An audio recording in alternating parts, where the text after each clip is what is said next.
Buenas, Uh, buenas. Hola mi gente, ¿cómo están? Mis True que están aquí y los que no, inscríbanse en el Bueno, Patreon. ¿qué te digo? Se lo pierden. Señores, arrancamos un poquito tarde, 10 minutos tarde para ser exactos, porque hubo un temita técnico que pasa en todos los programas en vivo, pero vamos a entrar de lleno en nuestro tema de hoy. Así es, amigue.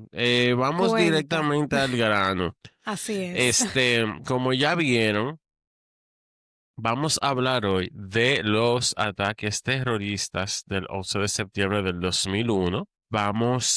Esto se va a dividir en dos partes Así es. porque no somos locos. Yo encontré material para hacer un podcast aparte, pero repito, no somos locos. Pero Bueno, hoy pero en vamos a ver, voten este, ahí. Si quieren un no, podcast de claro. eso, nada más lo hacemos, porque estamos aquí O para sea, complacer al público. no, pues desconecto esto ahora mismo. No vamos a contar. Vaya a prepararlo. Entonces, en el de hoy, vamos a enfocarnos en los antecedentes, la planificación y en parte de los ataques. Vamos a enfocarnos en el ataque al Pentágono y el ataque inconcluso, que fue el avión que se estrelló en un campo en Pensilvania. Y en la segunda parte ya vamos a entrar en lo que va a ser las Torres Gemelas, que ahí hay tela que cortar y mucha. Y vamos a hablar ya, tú sabes, las secuelas, las indemnizaciones, el reporte de la comisión. Este episodio casi completo está basado en ese reporte para que no digan que me estoy inventando nada. Ok. El reporte es súper extenso y es muy interesante. Yo me sorprendí. Pensé que iban a, como a querer tapar cositas y para nada arrastraron a todo el mundo. Wow. Em, Así es. Siento que tú sabes cómo son nuestros queridos gringos, pero de todos los reportes que ellos les encantan y las comisiones, siento que este ha sido como el más aterrizado. Es que esto fue una cosa sin precedentes realmente. Yo creo que aquí Claro. todo el mundo estuvo indignado. Entonces, yo veo como que no veo más gente. Entonces, como ya me habían dicho que estaban como si no había nadie, ahora me da cosa. Bueno, llegó otra persona, vamos arriba. Ok.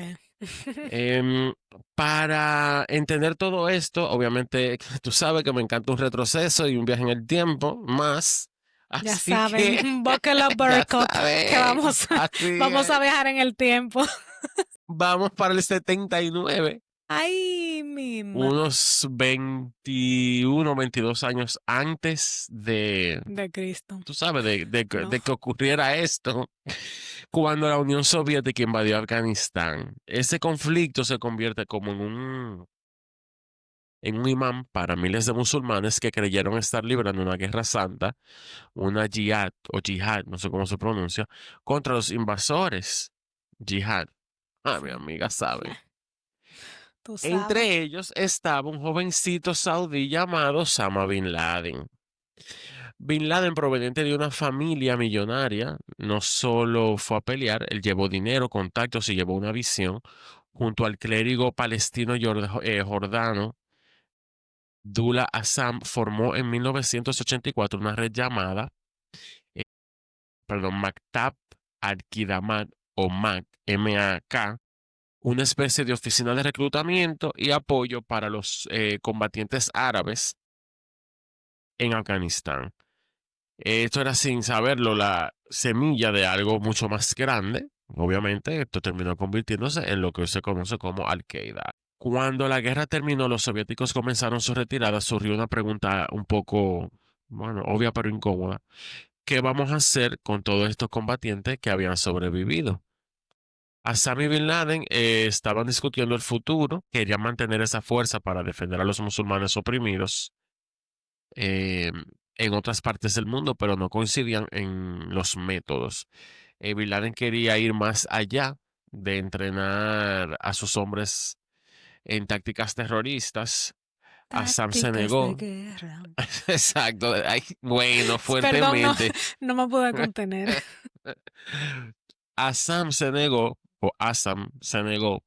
argumentando que eso violaba la ley islámica y recordando un principio fundamental del Islam: no deben matarse mujeres ni niños. En noviembre del 89, esto es 10 años después, Abdullah Sam murió junto a sus dos hijos tras la explosión de una bomba en Pakistán, justo cuando se dirigía a la oración del viernes.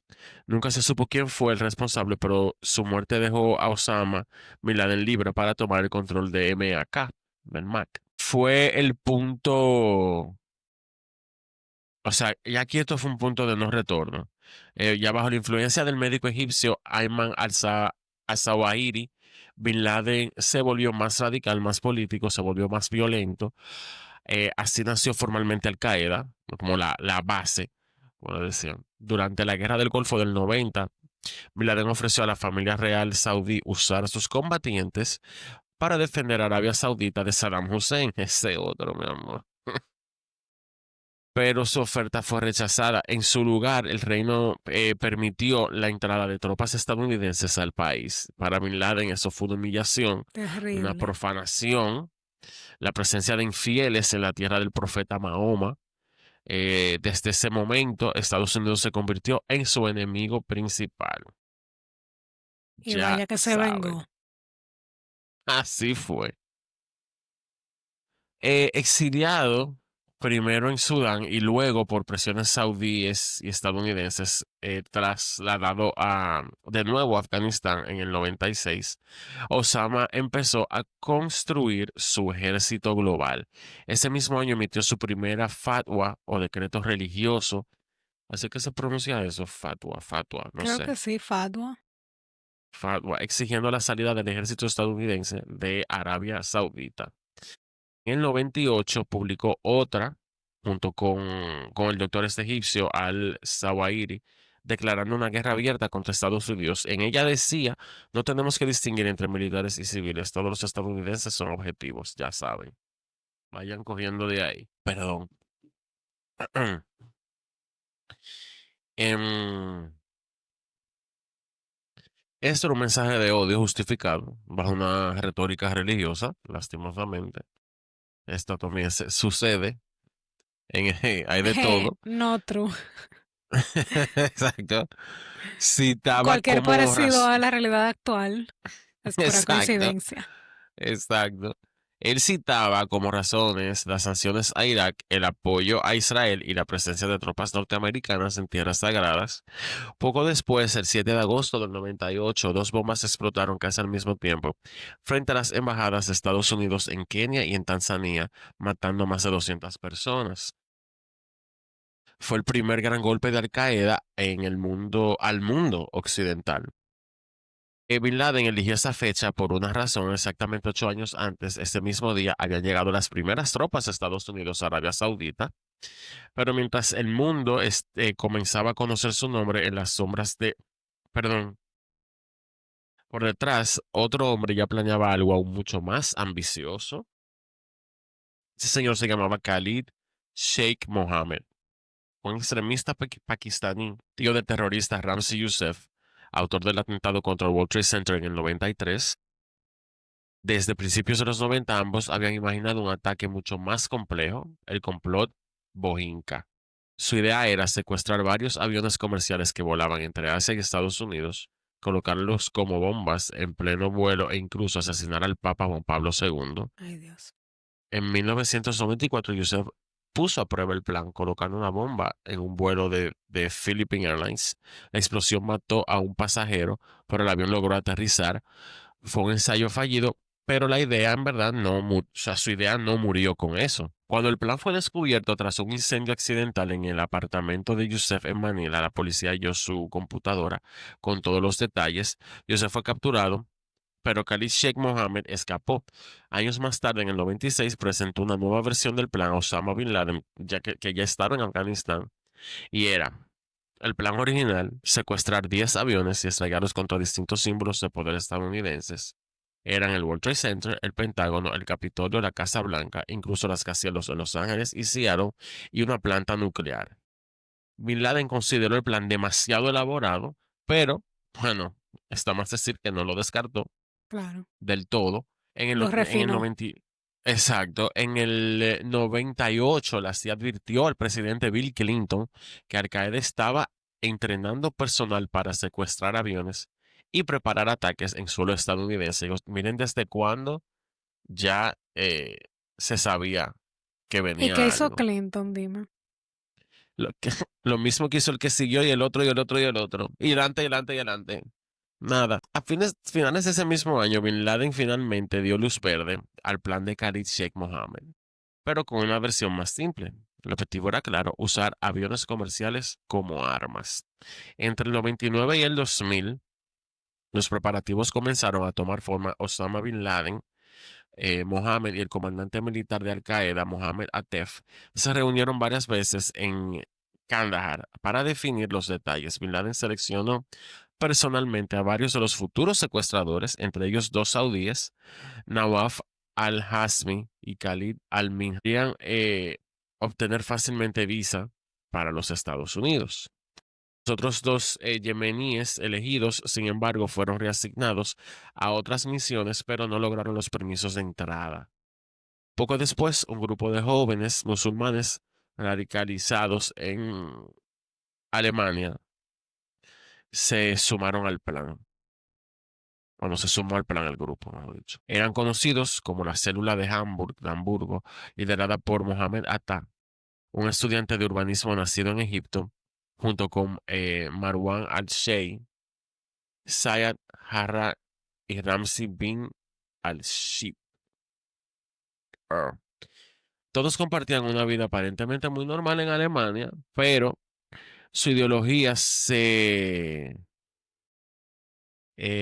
radicalizó dentro de una mezquita en Hamburgo que predicaba una versión fundamentalista del Islam. Atta especialmente cambió después de una peregrinación a la Meca en 1995. Él regresó fanático, convencido de que debía sacrificarse por una causa mayor. En el 99, Atta y su grupo viajaron a Afganistán, donde se reunieron con Bin Laden. Ahí el líder de Al Qaeda aprobó el plan y designó a Mohammed Atta como coordinador y jefe operativo del ataque. Ya saben. Ramzi bin al-Shibr intentó varias veces obtener la visa estadounidense para unirse a sus compañeros, pero fue rechazado en 4 ocasiones. Al no poder entrar, se quedó en Europa y actuó como enlace entre los secuestradores y Khalid Sheikh Mohammed en Afganistán. Mientras Mohammed Atta y la célula de Hamburg se preparaban en Alemania, el círculo que daría vida al 11 de septiembre se seguía cerrando. Entre los miembros del grupo estaban Said un joven alemán de origen marroquí que había regresado a Hamburgo en el 95. Al principio era un estudiante de ingeniería eléctrica común y corriente que pasaba los fines de semana en casa de su tía, pero con el tiempo Bahai empezó a cambiar. Su tía notó que sus ideas se volvían cada vez más extremas y decidió cortar todo contacto con él. La tía como que se olió, se olió lo que venía Claro. por ahí. Digo, ¿tú sabes qué? Bye. ¿Cómo recogen? Sí. Ay, Dios. ¿Verdad que yo haciendo esto y uno escuchando esto así, qué sádico es estas personas planificar su muerte de esta manera Así mismo es, o sea, como que ellos están dispuestos a todo. por ideales absurdos, bueno, absurdos sí lo son. Em, para finales de los 90, Atta, Bahi y otros miembros de la célula decidieron viajar a Chechenia con la intención de unirse a los rebeldes islámicos que luchaban contra Rusia. En Alemania conocieron a un hombre llamado Mohamed Ould-Slahi, un reclutador de Al Qaeda, que los convenció de cambiar de destino. Les dijo que Chechenia era inaccesible y que debían ir primero a Afganistán para recibir entrenamiento. Esa recomendación cambiaría sus vidas. En el 99 el grupo viajó a Afganistán y se reunió directamente con Osama. Allí juraron lealtad a Al Qaeda y aceptaron una misión secreta. Bin Laden le dio una orden clara: entrénense para pilotear aviones. Y fue en ese momento cuando designó a Mohammed Atta como líder del grupo. Lo vio como el más disciplinado, el más decidido y quizás el más frío. Las reuniones se repitieron varias veces. Atta recibió instrucciones directas del propio Bin Laden y del comandante militar de Al Qaeda, Mohammed Atef. Curiosamente, hasta ese momento, los futuros secuestradores aún no habían conocido a Khalid Sheikh Mohammed, el verdadero arquitecto intelectual de todo el plan. Sí. Antes de viajar a Estados Unidos, Atta al-Sheikh y Jarrah y Yara, no sé, tramitaron nuevos pasaportes alegando que los anteriores se les habían perdido, una forma de eliminar cualquier rastro que pudieran vincularlos con viajes sospechosos. Bueno, eso se queda registrado, pero está bien. Luego solicitaron que ya primero, ya es un primer error. Eso, hay registros de todo lo que ellos pudieron haber hecho de entrar y salir de todos los lados. Y habían computadora, dejen el show ya, ¿eh? Bueno, si ya de Luego paso ver solicitaron Y2K, vis, claro, pero desde luego, eh, ellos solicitaron visas estadounidenses, sabían que la discreción sería su mejor arma. De vuelta en Alemania, comienzan a comportarse como hombres comunes, dejaron de asistir a mezquitas extremistas, cambiaron su apariencia y se distanciaron de los más radicales para no levantar sospechas. Mientras tanto, en otro frente del plan, Nawaf al-Hazmi y Khalid al-Minhar ya habían llegado a Los Ángeles el 15 de enero del 2000. 3 días después, otro miembro clave del grupo, eh, Dios mío, Marwan al-Sheikh, solicitó su visa desde Emiratos Árabes. Fue el primero de la célula de Hamburgo en hacerlo. En cuestión de meses, todos los futuros pilotos estaban listos para ingresar a Estados Unidos. Ada Yarra y al-Sheikh viajaron en junio de ese mismo año. Otros miembros como Ramzi bin al-Shib y Zakaria Esabar intentaron unirse, pero sus visas fueron rechazadas una y otra vez, especialmente las de bin al-Shib, por ser ciudadano yemení. Shib, frustrado, decidió quedarse en Europa, como les dije. Él fue el enlace financiero entre Al Qaeda y lo que estaba en Estados Unidos. Envió dinero, organizó transferencias y mantuvo el contacto con Khalid Sheikh Mohammed, que en ese momento se movía por el sudeste asiático, entre Indonesia y Filipinas, coordinando los últimos detalles. Esto fue una operación que se planificó alrededor del mundo. No había... Incluso dentro del grupo hubo dudas si Yarra, uno de los futuros pilotos, llegó a pensar en abandonar la misión. Si lo hubiera hecho, su lugar habría sido ocupado por un hombre que más tarde sería conocido en todo el mundo como Zacarías Musawi, el único acusado juzgado en Estados Unidos por su participación indirecta en los ataques. Mientras tanto, en California, dos recién llegados de aspecto tranquilo, Al-Minhar y Al-Hazmi, encontraron ayuda inesperada. Un hombre saudí llamado Omar Al-Bayoumi, residente de San Diego, los conoció en un restaurante y les ofreció ayuda para instalarse. Le consiguió alojamiento, les organizó una pequeña fiesta de bienvenida y hasta los ayudó a alquilar un apartamento.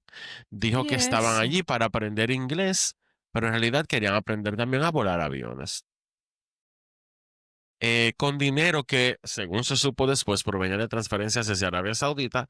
Ahí comienzan las clases en un pequeño aeródromo llamado Montgomery Field. Pero los instructores notaron algo muy raro. Los dos hombres insistían en que querían volar aviones Boeing, saltándose toda la formación básica. Su instructor, Fred Sorby, recordó ya un tiempo después, el primer día dijeron que querían pilotear Boeings. Le respondimos, no pueden empezar por ahí. Tienen que aprender a volar aviones pequeños primero. Eh, y así que ellos fueron a una clase y no volvieron más. Fuera del entrenamiento llevaban vidas aparentemente normales. Tenían pases anuales para el zoológico de San Diego y para SeaWorld. Uno, Ya dos con eso, gringos, ya, uno gringo nada más, cualquiera. exacto, nada más por lo de SeaWorld deberían de estar presos. Ay, Y Dios. hasta frecuentaban un club nocturno cercano, pero en realidad estaban, ¿sabes?, esperando sus órdenes. Mientras ellos se movían en California, Ata ya planeaba desde Alemania su próximo paso. En marzo del 2000 envió un correo electrónico a una academia de aviación en Florida, of course. Somos, somos un pequeño grupo de jóvenes árabes. Queremos convertirnos en pilotos profesionales. No tenemos experiencia, pero estamos dispuestos a entrenar intensivamente. Envió ese mismo mensaje a más de 50 escuelas de aviación. En mayo obtuvo su visa y poco después llegó a Estados Unidos.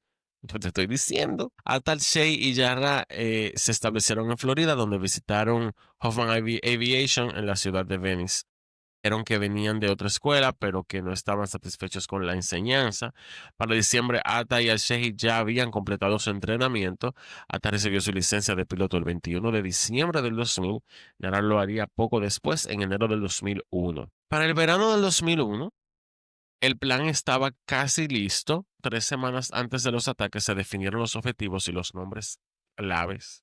El World Trade Center fue bautizado como la Facultad del Urbanismo, el Pentágono como la Facultad de Bellas Artes, el Capitolio de Estados Unidos la Facultad del Derecho, eh, que eran como estos códigos internos para que nadie Sí. sospechara nada.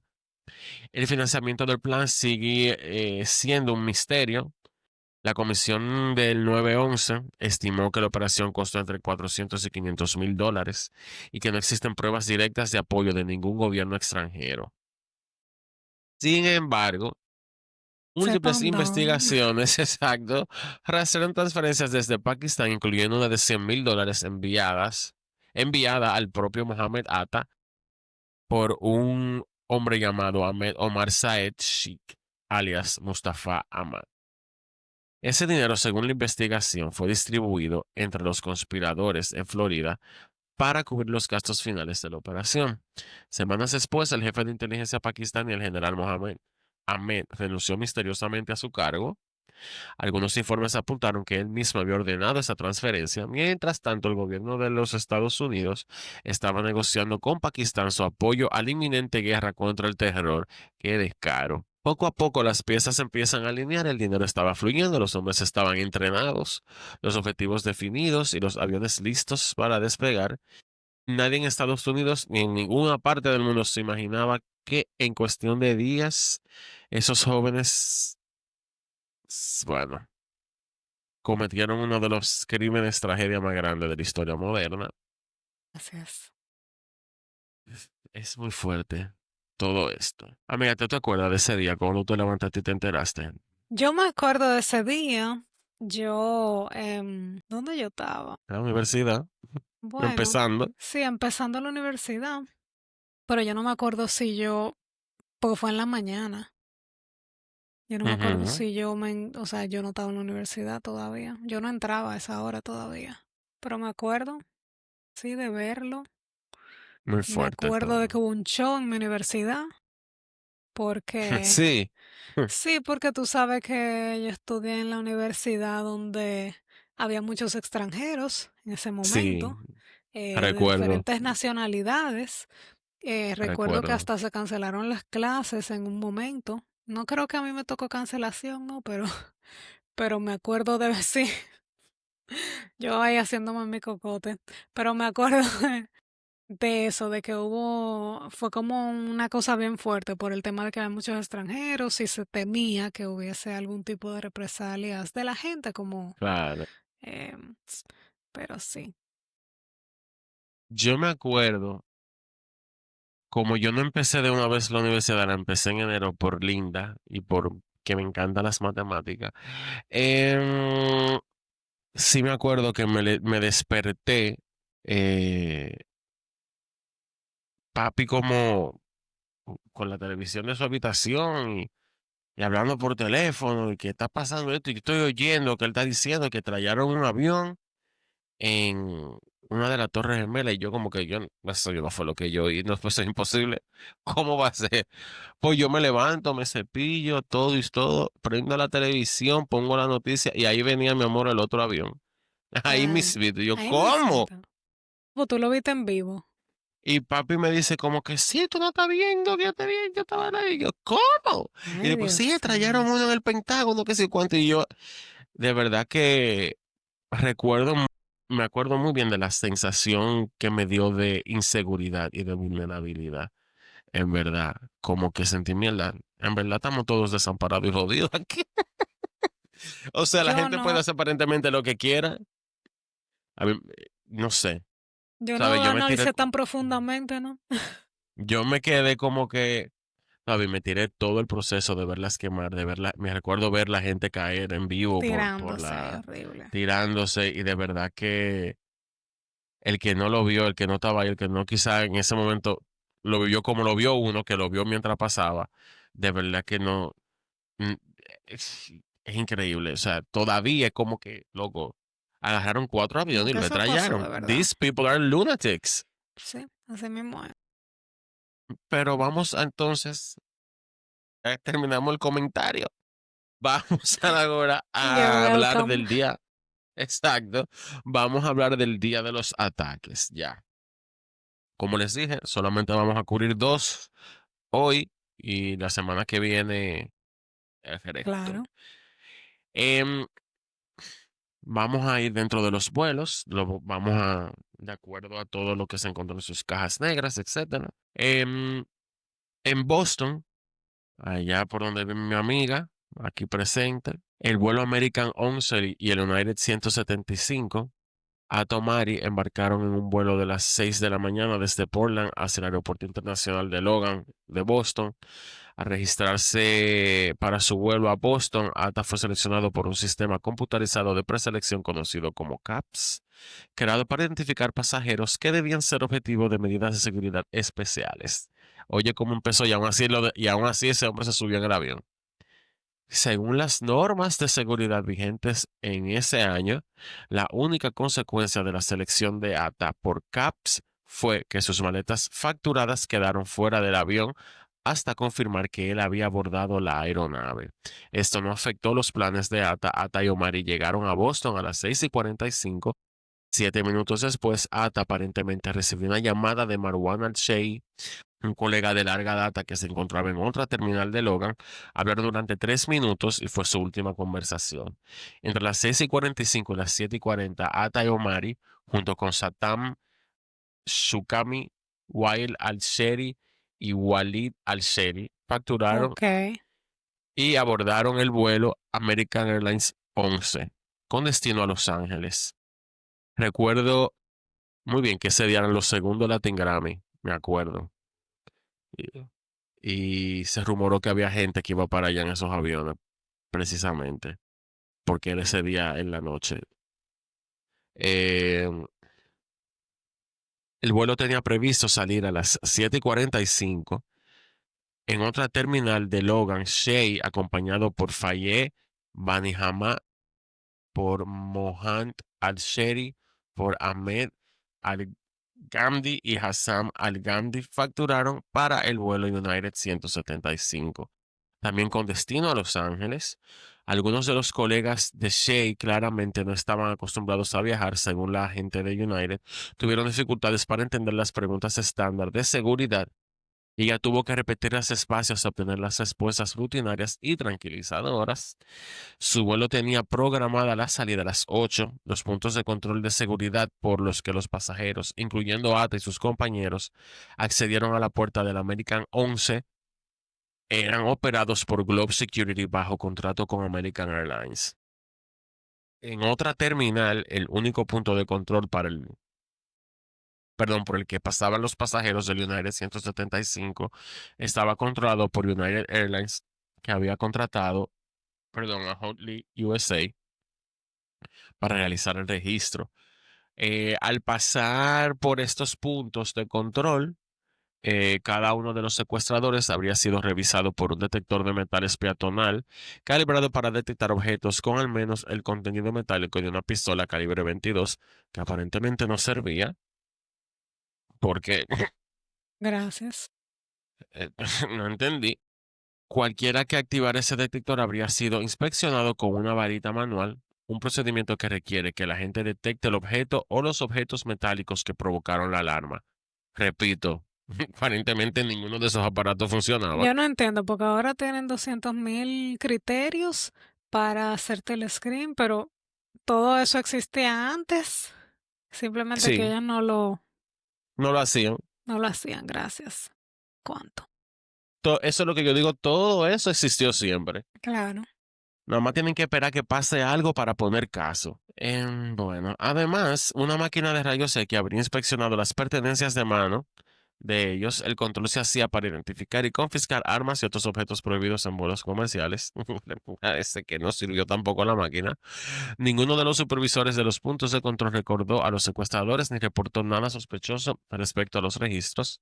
Mientras que ATA había sido seleccionado, como dije, por CAPS en Portland, 3 miembros de su equipo Sukami, Wael al-Sheri y Walid al-Sheri fueron seleccionados en Boston. Su selección solo afectó el manejo de sus maletas facturadas, no su registro en el punto de control. Los 5 hombres pasaron el control y se dirigieron a la puerta del American 11. Ata, Omari y Sukami tomaron asientos en business class, en clase primera clase, whatever, asientos 8D, 8G y 10B respectivamente. Los hermanos Sherry también tenían asientos contiguos en la fila 2, Well 2A, Walid en la 2B, en la cabina de primera clase. Abordaron el American 11 entre las 7:31 y 7:40. La aeronave se despachó de la puerta a las 7:40. Y su equipo, ninguno de los cuales había sido seleccionado por CAPS, abordaron el vuelo United 175 entre las 7:23 y las 7:28. Buna Hamad en el 2A, Sheri en el 2B, Shei en el 6C, Hasmar Gandhi en el 9C y Ahmed Al-Gandhi en el 9D. Su aeronave se despachó de la puerta poco antes de las 8 de la mañana. Washington Dulles, en Washington Dulles, el American 77, a cientos de millas del suroeste de Boston, el aeropuerto internacional Dulles, en los suburbios de Washington, D.C., 5 hombres más se preparaban para tomar su vuelo en la madrugada. A las 7:15, un par de ellos, Khalid Almirar y Mahed Moquet, se registraron en el mostrador de American Airlines para el vuelo 77 con destino a Los Ángeles también. En los siguientes 20 minutos serían seguidos por Hani Hanjur y 2 hermanos, Nawaf al-Hazmi y Salem al-Hazmi. Hani Hanjur, Khalid al-Mihar y Maher Moquer fueron marcados por CAPS también. Yo te estoy diciendo. Wow. Los hermanos Hazmi también fueron seleccionados para mayor escrutinio por el representante de atención al cliente de la aerolínea en el mostrador de facturación. Lo hizo porque uno de los hermanos no tenía identificación con foto y no entendía inglés. Y lo dejaron montar en el avión, Ámbar. Claro. O sea, tú me estás entendiendo. Eh, bueno, nada. La gente de servicio al cliente al final lo dijo como que lo hice porque me parecieron sospechosos, pero al final no hiciste nada. Bueno, no tú, seguridad no hizo nada. La única consecuencia de esa selección fue que sus maletas facturadas quedaran fuera del avión hasta confirmar que habían abordado. Entiendo que porque las están revisando de una manera más cautelosa. No di que porque sí, porque lo que estaba ahí adentro está ahí adentro y no va a dejar de estar ahí adentro porque la metan después que ellos entren al avión. Digo yo. Dígole yo. Los 5 secuestradores pasaron por el punto de control de seguridad oeste de la terminal principal. United Airlines, el responsable del vuelo, había subcontratado el trabajo de Argenbright Security. El punto de control contaba con circuito cerrado de televisión que registró a todos los pasajeros, incluidos los secuestradores, mientras eran inspeccionados. A las 7:18, Minjar y Moquet entraron al punto de control, pusieron sus equipajes de mano en la cinta de equipo de rayos X y pasaron por el primer detector de metales. Ambos activaron la alarma y fueron dirigidos a un segundo detector. Midar no volvió a activar la alarma y se le permitió pasar. Tras activar la alarma, a Moquet lo registraron con una varita. Pasó esa inspección. Unos 20 minutos después, a las 7:35, otro pasajero del vuelo 77, Hani Hanjur, colocó 2 bolsos de mano en la cinta de rayo X en el mismo punto de control y pasó sin activar el detector de metales. Yo no entiendo, señores. Cada Yo vez no que yo voy a puedo. la cárcel, yo activo el detector de metales. Todas las veces.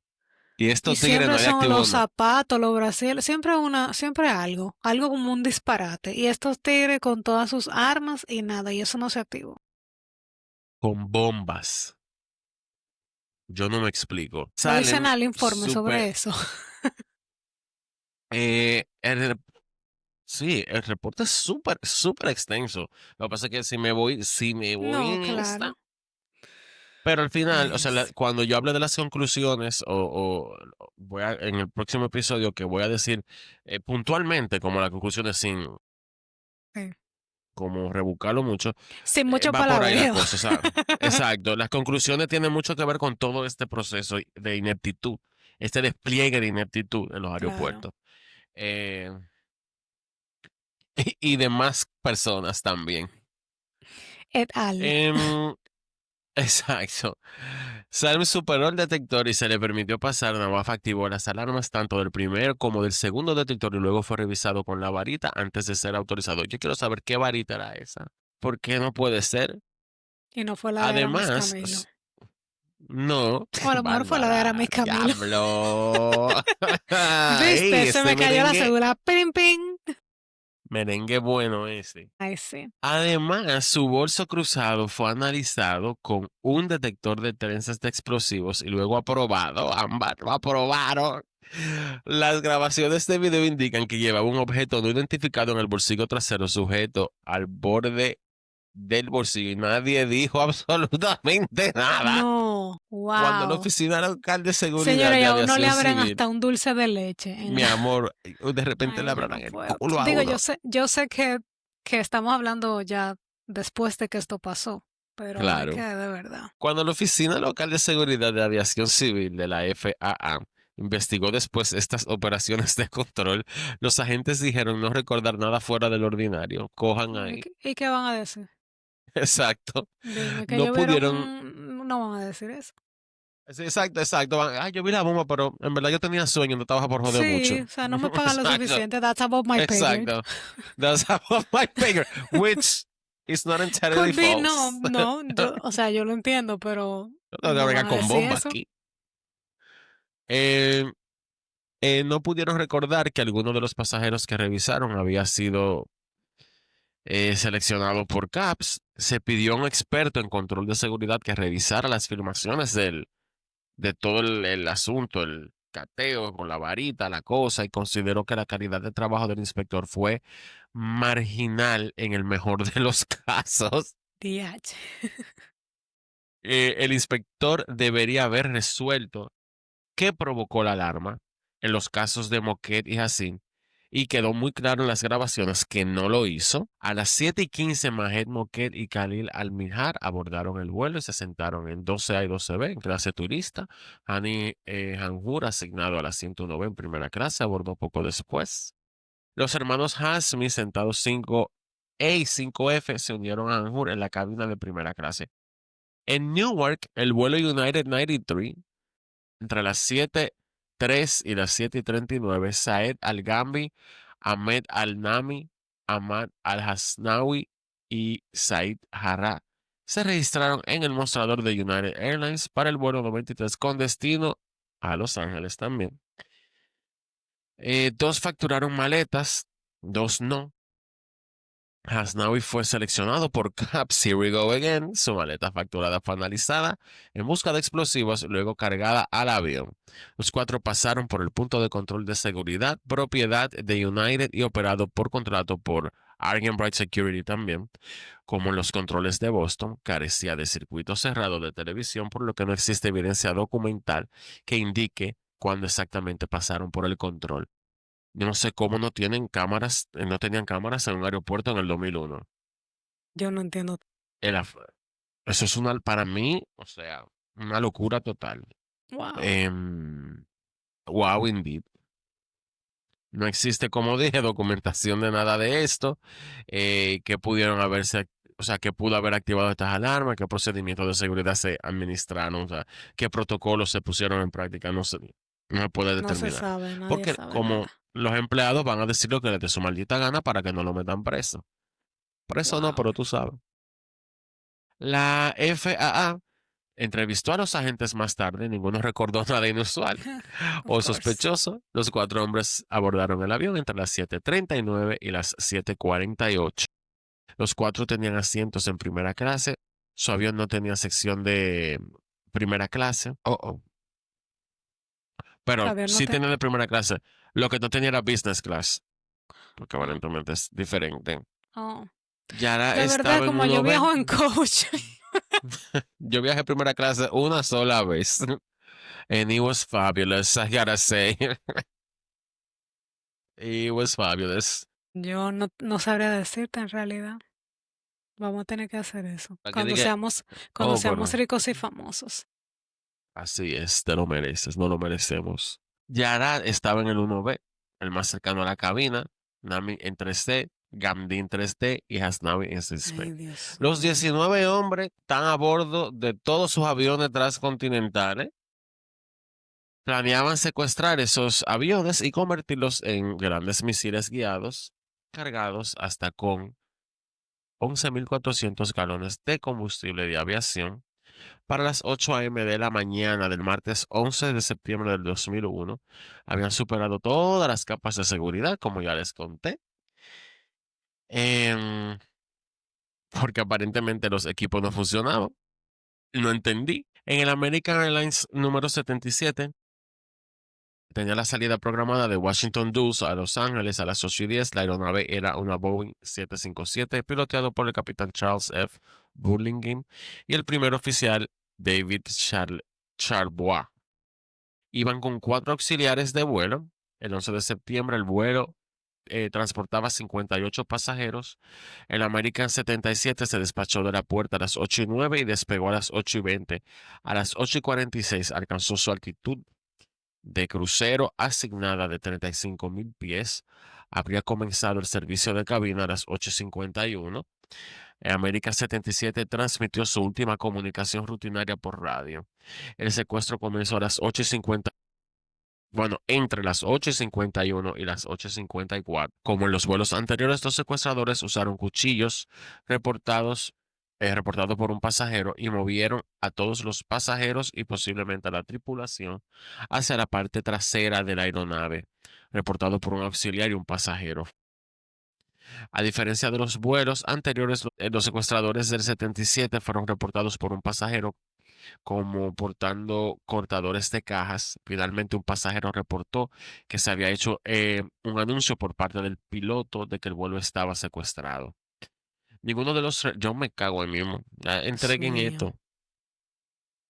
Ninguno de los relatos presenciales mencionó apuñalamientos o el uso o amenaza de bomba o... Aunque, perdón, ambos testigos comenzaron el vuelo en primera clase. Yo tenía entendido que habían bombas. Quizás fue mi memoria se lo inventó, un recuerdo confuso, no sé.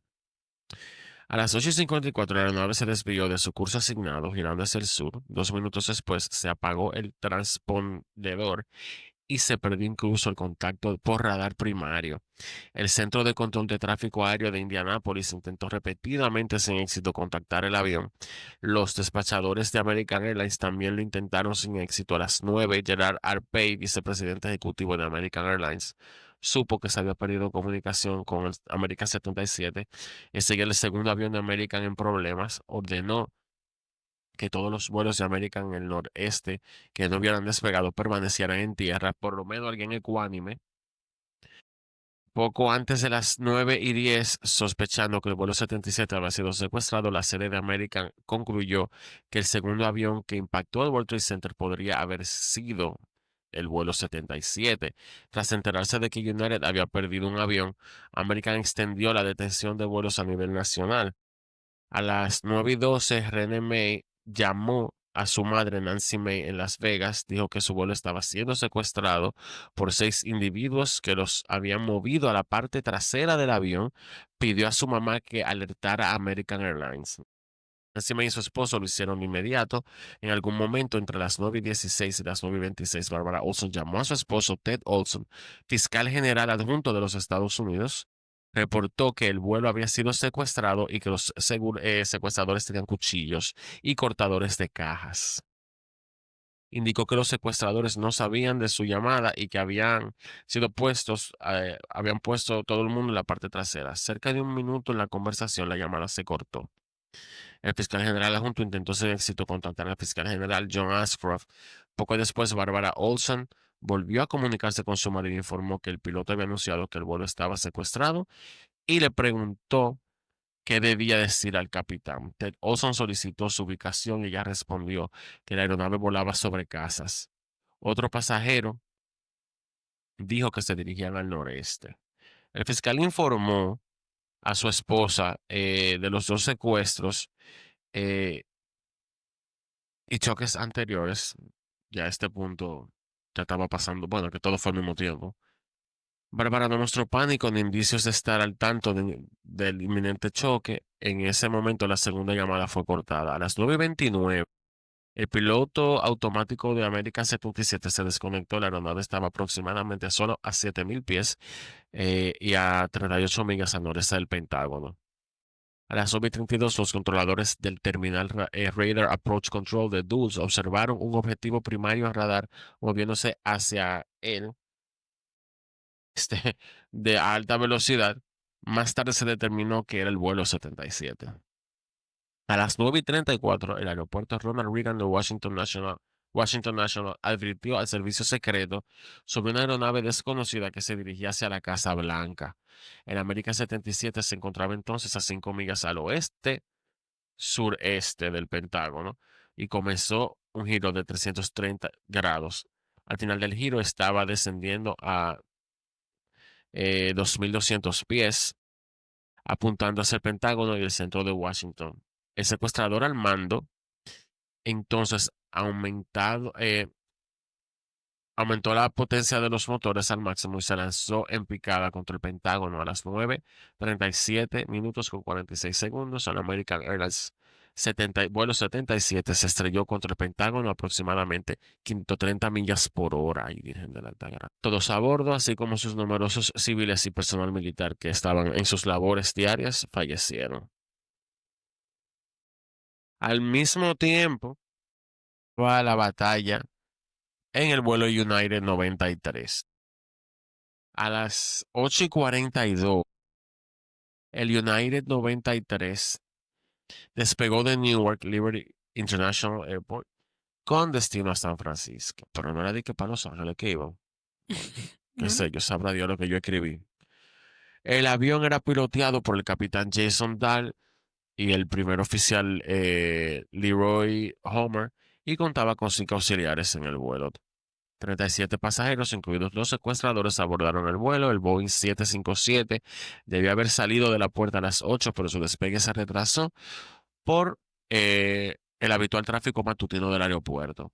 Los secuestradores habían planeado tomar vuelos programados a las 7:45, que era el American número 11, a las 8 el United 175, el United 93 y a las 8:10 el 77 de América.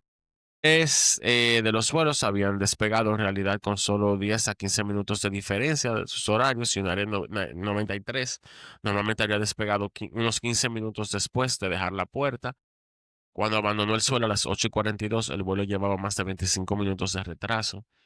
Al salir de Newark, la tripulación de United 93 desconoció el secuestro del American número 11. Em, Hacia las 9, la FAA American United enfrentaban la, o sea, las noticias de estos aparentes secuestros múltiples. A las 9:03 verían otro avión chocar en el World Trade Center. Como dije, todo estaba pasando al mismo tiempo, pero no vamos a entrar ahí ahora. Los gestores de crisis de la FAA y las aerolíneas aún no habían actuado para advertir a otras aeronaves. Ay, señor. o no le había dado tiempo también, porque que también todo estaba pasando en tiempo real muy rápido, o sea, Yo me hubiese vuelto un maldito toyo. yo Yo entiendo que renuncio ahora, ese día, no, que brega otra gente esto, toma. no, imagínate, yo entiendo que ahora en retrospectiva, todo el mundo tiene una mejor idea de cómo las cosas pudieron haberse manejado. Claro. Pero yo me imagino que ellos estaban, en lo que tú estás tratando de ubicar, el avión que se desconectó y que de repente ya no lo está moviendo en la torre de control y de repente chocan en otro lado no me imagino cómo pudieron haberlo hecho diferente.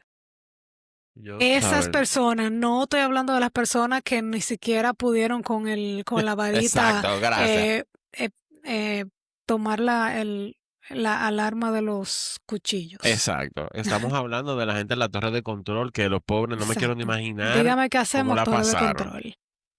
Yo no me quiero ni imaginar cómo esa gente estaba No. ese día, de verdad. Entonces, amiga, mismo tiempo, el Boston Center se dio cuenta de un mensaje transmitido justo antes de las 8:25 por el piloto secuestrador del American 11. Incluía la frase: tenemos algunos aviones.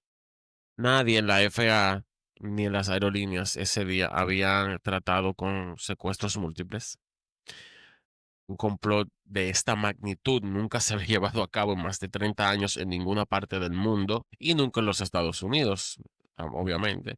A medida que la información sobre los secuestros se empieza a filtrar por la FAA y las aerolíneas, no parece haber ocurrido, pero no parece haber ocurrido, no se le ocurrió, perdón, a sus líderes que habían que alertar a otras aeronaves que estaban en vuelo y que también podrían estar en riesgo. El United 175 fue secuestrado entre las 8:42 y las 8:46 y la conciencia de ese secuestro empezó a difundirse después, o sea, la noticia de ese secuestro se empezó a difundir a las 8:51. El América 77 fue secuestrado a las 8:51 y entre 51 y 54. Y para las 9, funcionarios de la FAA y las aerolíneas comenzaron a comprender que los atacantes iban contra múltiples aviones. Bueno, en múltiples aviones contra distintos Contra múltiples objetivos. lugares. Sí. Exacto. La suspensión de operaciones terrestres de American a nivel nacional entre las 9:05 y las 9:10 fue seguida por una orden similar en United. Los controladores de Boston Center que habían seguido los primeros dos secuestros solicitaron a las 9:07 que el Herdon Command Center envíe mensajes a las aeronaves en vuelo para aumentar la seguridad de la cabina. No hay evidencia de que Herdon tomara tal medida, en verdad. Boston Center comenzó inmediatamente a especular sobre otras aeronaves que podrían estar en peligro, preocupándose por un vuelo transcontinental, eh, el Delta 1989, que en realidad no había sido secuestrado. A las 9:19 en la oficina regional de la FAA en New England, llamó a Herdon y pidió que Cleveland Center aconsejara a Delta en 1989 usar mayor seguridad en la cabina. Varios funcionarios del control de tráfico aéreo dijeron que era responsabilidad de las compañías aéreas notificar a sus aviones sobre problemas de seguridad. O sea, yo le digo a la mía y a las otras que se jodan. Ok, gracias, lindo. Gracias. Un alto gerente de control de tráfico aéreo afirmó que no era asunto de la FAA ordenar a las aerolíneas que decir a sus pilotos. Mi amor, hay Pero 4 ¿por qué aviones estamos? secuestrados. Exacto, yo no entiendo. Esas partes sí yo no las entiendo. Como que estamos, dime, en una situación de emergencia y ¿por qué estamos preocupándonos de que a quién le toca decirle a quién? ¿Cuál es el problema? Siempre en todos los lados hay el finger pointing. Claro, este tipo de información no es para nada. Decir que no es adecuada es ponerlo bonito. O sea, la responsabilidad de la FAA por la seguridad de la aviación civil sí incluye decirle al maldito piloto lo que tienen que hacer. Claro. Y aunque no lo incluya, mi hermano, dígaselo que hay una situación de emergencia. O sea, yo no entiendo por qué tenemos que estar perdiendo Aunque minutos también diciendo de que no, eso le toca a fulano. Por favor. Era.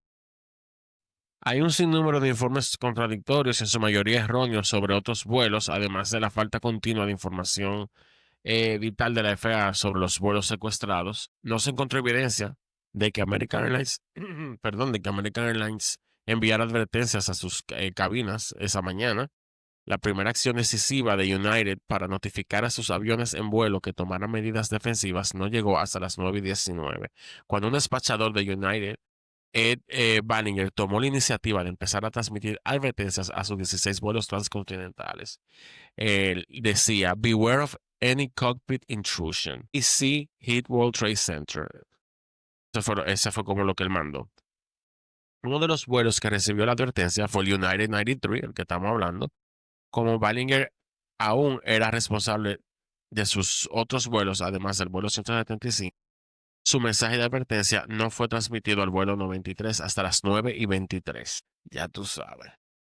Según todos los relatos, los primeros 46 minutos del trayecto transcontinental del vuelo 93 fueron normales. Las comunicaciones por radio fueron normales. El rumbo, la velocidad, la altitud siguieron el plan. A las 9:24, la advertencia de Ballinger llegó a cabina del United 93. En los minutos, a las 9:26, el piloto Jason la respondió con perplejidad. It confirmed latest message, Jason. O sea, le dijo, Ed, confirma el último mensaje, Jason. Los secuestradores atacaron a las 9:28 mientras volaban a 35,000 pies sobre el este de Ohio. El United 93 cayó repentinamente 700 pies. 11 segundos dentro del descenso, el Centro de Control Aéreo de la FAA en Cleveland recibió las primeras dos transmisiones de radio desde la aeronave. Durante la primera emisión, el capitán o el primer oficial pudo escucharse declarando Mayday, Mayday, en medio de los sonidos de una lucha física en la cabina. La segunda transmisión, 35 segundos después, indicó que la pelea continuaba. El capitán o el primer oficial pudieron oírse gritando, Hey, get out of here, get out of here, get out of here, 3 veces. La mañana del 11 de septiembre, habían, como dije, 37 pasajeros, 33, bueno, incluyendo, eran 33 más los 4 secuestradores. Eso estaba por debajo de la norma para las mañanas de martes en el verano del 2001, pero no hay evidencia de que los secuestradores manipularan los niveles de pasajeros o compraran asientos adicionales para facilitar su operación. Los terroristas que secuestraron 3 vuelos comerciales más ese día, el 11 de septiembre, operaron en equipos de 5 hombres. Iniciaron la toma de cabina dentro de los primeros 30 minutos tras el despegue. En el vuelo 93, sin embargo, la toma ocurrió 46 minutos después del despegue y solo hubo 4 secuestradores. El operativo que probablemente habría completado el equipo para ese vuelo, Mohamed Al-Qahtani, había sido rechazado en agosto eh, por un inspector de inmigración sospechando en el aeropuerto internacional de Orlando, porque varios pasajeros describieron que habían 3 secuestradores en el vuelo 93, no 4. Algunos se han preguntado si uno de los secuestradores pudo haber ocupado desde el inicio el asiento plegable de la cabina. Las normas de la FAA permiten el uso de ese asiento por personal documentado, como un jump seat, el que se le dice, por un personal documentado y autorizado, habitualmente de la aerolínea o de la FAA. No se halló evidencia que indique que uno de los secuestradores o cualquier otra persona se sentara ahí en este vuelo. Todos los secuestradores tenían asientos asignados en primera clase y parece que sí que los usaron. Se cree más probable que Jarrah, el miembro clave del equipo, perdón, con entrenamiento de piloto, permaneciera sentado e inadvertido hasta después de que se tomara la cabina. Y una vez dentro, no fue visible entonces por los pasajeros. A las 9:32, un secuestrador, probablemente Jarrah, hizo o intentó hacer el siguiente anuncio a los pasajeros del vuelo 93. Él quería decir como que, damas y caballeros, aquí el capitán, por favor siéntense, manténganse sentados, tenemos una bomba a bordo, así que siéntense. El registrador de datos de vuelo indica que Jarrah luego instruyó al piloto automático, o sea, activó, perdón, el piloto automático para dar la vuelta y dirigirse hacia el este. Los datos del registrador de voz de la cabina indican que una mujer, probablemente un auxiliar de vuelo, estaba retenida en la cabina. Dios mío. Ella forcejeó con uno de los secuestradores que la mató o la silenció de alguna otra forma. Poco después, los pasajeros y la tripulación comenzaron una serie de llamadas desde teléfonos GTE a bordo y teléfonos celulares. Esas llamadas entre familiares y amigos y colegas se prolongaron hasta el final del vuelo y proporcionaron a los que estaban en tierra relatos de primera mano, permitieron a los pasajeros obtener información crítica, incluida la noticia de las 2 aeronaves que ya se habían estrellado en el World Trade Center. A las 9:39, el Cleveland Air Route Traffic Control Center de la FAA oyó una segunda declaración indicando que había una bomba a bordo, que el avión estaba regresando al aeropuerto y que debían permanecer sentados. Aunque aparentemente no le escucharon los pasajeros, esa declaración, como las de los vuelos 11 y 77, tenían intención de engañarlos. Jarrah, al igual que Atta, antes pudo haber transmitido el mensaje por error porque no sabía cómo operar la radio y el intercomunicador. Que se sepa, ninguno de ellos había piloteado antes un avión comercial real. Al menos 2 personas que llamaron desde el vuelo informaron que los secuestradores sabían que los pasajeros hacían llamadas, pero que ellos como que no le importaba que estuvieran llamando porque al final ellos sabían lo que iban a hacer. Eso a ellos no le iba a afectar nada. Es posible que Yara supiera del éxito del ataque, incluso del World Trade Center se haya enterado. Podría haberlo sabido por mensajes transmitidos por United a las cabinas de sus vuelos transcontinentales, incluido el vuelo 93, advirtiendo sobre instrucciones en la cabina y contando los ataques en Nueva York. Pero incluso sin ellos, ciertamente habría entendido que los ataques fueron un éxito por las llamadas.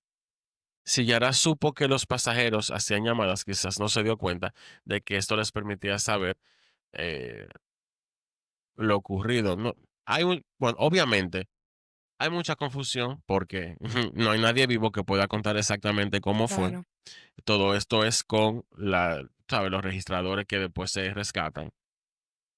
Pero eso, al tú no lo estar viendo y con tanta conmoción, tú no necesariamente vas a entenderlo tal cual. Imagínate tú. claro. Al menos 10 pasajeros y 2 miembros de la tripulación compartieron información vital con familiares, amigos, colegas u otros en tierra. Todos comprendieron que el avión había sido secuestrado. Dijeron que los secuestradores tenían cuchillos y afirmaban tener una bomba. Los secuestradores llevaban bandanas rojas y obligaron a los pasajeros hacia la parte trasera del avión. Durante al menos 5 de las llamadas desde los de pasajeros compartió información sobre los ataques ocurridos esa mañana en el World Trade Center. 5 llamadas escribieron la intención de los pasajeros y la tripulación superviviente de levantarse contra los secuestradores. Según una llamada, votaron sobre si asaltar a los terroristas para recuperar el avión. Y así que decidieron actuar. A las 9:57 comenzó el asalto de los pasajeros. I mean, these people fucking ate, Sí, en eso, verdad. en verdad que sí. Varios pasajeros habían terminado llamadas con sus seres queridos para sumarse al levantamiento. Una de las personas que llamó terminó su mensaje diciendo: todos corren hacia primera clase, tengo que irme, adiós. Yo me El acuerdo de ese registrador de mensaje. voz de la cabina capturó los sonidos de asalto de los pasajeros amortiguados por la puerta de la cabina. Algunos familiares que escucharon la grabación dicen que pueden oír la voz, que hubo familias que reconocieron voces de sus seres queridos en la Familiares. Ay, Dios, grabación. qué horrible. Eso, Dios mío, padre. No se puede identificar, o sea, necesariamente, otras voces no se pudieron obviamente identificar, perdón. Pero el asalto sí ocurrió. En respuesta, Yara empezó a rodar el avión a la izquierda y a la derecha intentando derribar el equilibrio de los pasajeros. A las 9:58 con 57 segundos, Yara le dijo a otro secuestrador en la cabina que bloqueara la puerta. Yara siguió rodando el avión bruscamente, pero el asalto continuó. A las 9:59 con 52 segundos cambió la táctica y movió el morro del avión arriba y abajo para desorientar el asalto. El registrador captó sonidos de golpes, choques y gritos y cristales y platos rompiéndose. A las 10 de la mañana con 3 segundos, Yara estabilizó el avión. 5 segundos después, dijo: eso es todo. Los rematamos. Un secuestrador respondió: no, aún no. Cuando todos vengan, los rematamos. Los sonidos de la lucha continuaron fuera de la cabina. De nuevo, Yara movió el morro del avión arriba y abajo. A las 10:26 segundos, un pasajero en segundo plano dijo: en la cabina, sí, si no lo hacemos, moriremos. 16 segundos más tarde, un pasajero gritó: rótenlo. Yara paró las maniobras violentas a las 10:01. ¿Qué fue? A las 10:01, perdón, paró las maniobras y dijo: Alá es el más grande, Alá es el más grande. Luego preguntó a otro secuestrador en la cabina: ¿eso es todo? ¿Quieren que lo hundamos? A lo que otro respondió: sí, pónganlo y tírenlo. La lucha de los pasajeros continuó y a las 10:02 con 23 un secuestrador dijo: tírenlo, tírenlo. Los secuestradores permanecieron en el control, pero debieron juzgar que los pasajeros estaban a segundos de vencerlos. El avión se dirigió hacia abajo, la rueda de control fue girada bruscamente hacia la derecha, la aeronave se puso boca abajo y uno de los secuestradores empezó a gritar: Alá es más grande, Alá es más grande. Con sonidos del contraataque de los pasajeros aún, o sea, se escuchaban todavía. La aeronave se estrelló contra un campo vacío en Shanksville, Pensilvania, a 580 millas por hora. a unas 20 millas de vuelo de Washington, D.C. El objetivo de Jarrah para estrellar su avión contra símbolos de la República Estadounidense, el Capitolio o la Casa Blanca. Fue derrotado por pasajeros alertados y desarmados del United 93. Fueron los héroes, señores.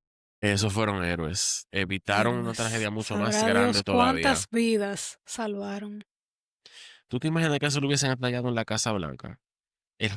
Bueno, ya fue un reperpero de por sí. Con Timá, aunque Sobre Bush no todo que estaba ahí. Washington, sí, pues, sobre todo que Washington DC es chiquitico, mijo, no era nada más la Ujú, Casa Blanca. Eso iba a ser un efecto fuertísimo. así mismo. Pero bueno, mi gente, hasta aquí la primera parte. En verdad, Así es. traté de hacerlo lo más rápido que pude. Pero me imaginé que iba a llegar hasta aquí. Muchas gracias por escuchar. Atentos de verdad, o por vernos, que ahora nos pueden ver en Spotify también. Eh, muchas Me gracias gusta por la Spotify. Spotify te sintonía. pone como unos filtros. ¿Verdad? Sí, Tú yo creo viste que tú. sí. Yo creo Una que como que nos cosa. vemos bien. uh, Señores, gracias amigo em, por la sí. verdad es que wow, me has traído como de vuelta, tengo una tensión ahora Ay, de este ¿verdad? caso, ay Dios. Ay, Pero Jesús. nada, gracias a todos por la sintonía y atentos para la parte 2 y a nuestros tru que están aquí, vámonos del otro lado, ahora a Exacto. desmenuzar Señores, un poco más esto. gracias por todo. Nos vemos en la próxima y seguimos aquí con nuestra tertulia con los chicos del Patreon. Bye. Bye. Si te gustó este episodio, ayúdanos a seguir investigando dejando tu comentario y siguiéndonos en Spotify, YouTube o en tu plataforma de streaming favorita. Tu apoyo nos ayuda a seguir trayéndote los casos más impactantes. Y si te quedaste con deseos de un chin más, únete a nuestra comunidad en patreon.com/popcornfiles para contenido exclusivo, episodios extra y material inédito. Nos encanta compartir este viaje contigo. Gracias por escuchar y por ser parte de nuestra familia Popcorn Files. Hasta la próxima.